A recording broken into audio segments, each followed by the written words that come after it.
ಸುದ್ದಿ ಸಾಕ್ಷಿ ನ್ಯೂಸ್ ಚಾನಲ್ಗೆ ಸ್ವಾಗತ. ಗೌರಿಬಿದನೂರು ಕೆಂಪೇಗೌಡ ಸಾಂಸ್ಕೃತಿಕ ವೇದಿಕೆ ವತಿಯಿಂದ ತಾಲೂಕಿನ ಅಲ್ಲಿಪುರದಲ್ಲಿ ನಾಡಪ್ರಭು ಕೆಂಪೇಗೌಡರ ಜಯಂತಿಯನ್ನು ಅತ್ಯಂತ ವಿಜೃಂಭಣೆಯಿಂದ ಆಚರಿಸಲಾಯಿತು. ನಾಡಪ್ರಭು ಕೆಂಪೇಗೌಡರ ಜಯಂತಿಯಲ್ಲಿ ಭಾಗವಹಿಸಿದ್ದ ಶಾಸಕ ಕೆ.ಎಚ್. ಪುಟ್ಟಸ್ವಾಮಿಗೌಡರು ಮಾತನಾಡುತ್ತಾ, ನಾಡಪ್ರಭು ಕೆಂಪೇಗೌಡರು ತಮ್ಮ ಆಡಳಿತದಲ್ಲಿ ಎಲ್ಲ ಸಮಾಜದವರನ್ನು ಸಮಾನತೆಯಿಂದ ಕಾಣುತ್ತಿದ್ದರು.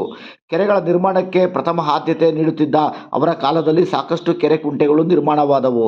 ಇದರಿಂದಾಗಿ ರೈತರು ಉತ್ತಮ ಬೆಳೆ ಬೆಳೆಯುತ್ತಿದ್ದರು ಮತ್ತು ನಾಡು ಕೂಡ ಸಮೃದ್ಧಿಯಾಗಿತ್ತು ಎಂದು ಅವರು ತಿಳಿಸಿ, ಕೆಂಪೇಗೌಡರು ನಾಡಿಗೆಲ್ಲ ಪ್ರಾತಃ ಸ್ಮರಣೀಯರು ಎಂದು ತಿಳಿಸಿದರು.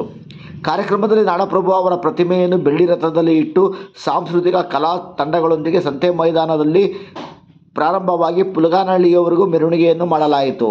ಮೆರವಣಿಗೆಯಲ್ಲಿ ಬೃಹತ್ ಸಂಖ್ಯೆಯಲ್ಲಿ ಜನರು ಭಾಗಿಯಾಗಿದ್ದರು.